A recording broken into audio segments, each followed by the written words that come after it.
بسم اللہ الرحمن الرحیم۔ دوسروں کو تکلیف دینے کا انجام۔ ایک عبرت انگیز واقعہ۔ علامہ ذہبی رحمۃ اللہ علیہ نے یہ واقعہ لکھا ہے کہ بعض عارفین سے نقل کیا گیا کہ انہوں نے ایک شخص کو دیکھا جس کا ہاتھ مونڈھے سے کٹا ہوا تھا۔ وہ کہتے ہیں کہ میں نے پوچھا کہ تیرا کیا قصہ ہے؟ کہا اے بھائی، بڑا عجیب قصہ ہے۔ وہ یہ ہے کہ میں نے ایک آدمی کو دیکھا جس نے مچھلی کا شکار کر رکھا تھا جو مجھے پسند آ گئی۔ میں نے اس سے کہا کہ یہ مچھلی مجھے دے دے۔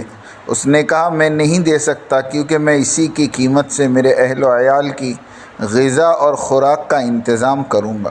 یہ سن کر میں نے اس کو مارا اور اس سے وہ مچھلی زبردستی لے لی۔ وہ کہتا ہے کہ میں مچھلی کو اٹھا کر لے جا رہا تھا کہ اس مچھلی نے میرے انگوٹھے کو زور سے کاٹ لیا، جس سے میں نے بہت ہی درد محسوس کیا، حتیٰ کہ شدت تکلیف کی وجہ سے سو بھی نہ سکا اور میرا ہاتھ بھی سوج گیا۔ صبح ہوئی تو طبیب کے پاس گیا۔ اس نے کہا یہ انگلی سڑنا شروع ہو گئی ہے، لہٰذا انگلی کو کاٹ دو ورنہ ہاتھ کاٹنا پڑے گا۔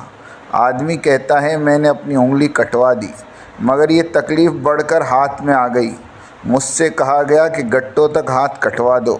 میں نے کٹوا دیا، مگر تکلیف بازو تک پھیل گئی تو یہاں تک کاٹ دینا پڑا۔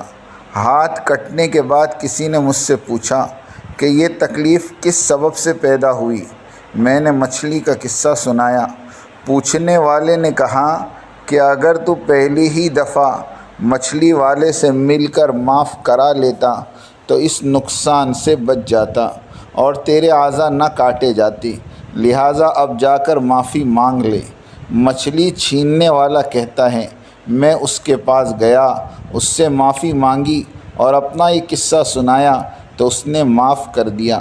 اس سے معلوم ہوا کہ کسی کا حق چھیننا، کسی کو تکلیف دینا خدا کو ناراض کر دینا ہے، جس کے باعث دنیا اور آخرت دونوں جگہ مصیبت اٹھانی پڑتی ہے۔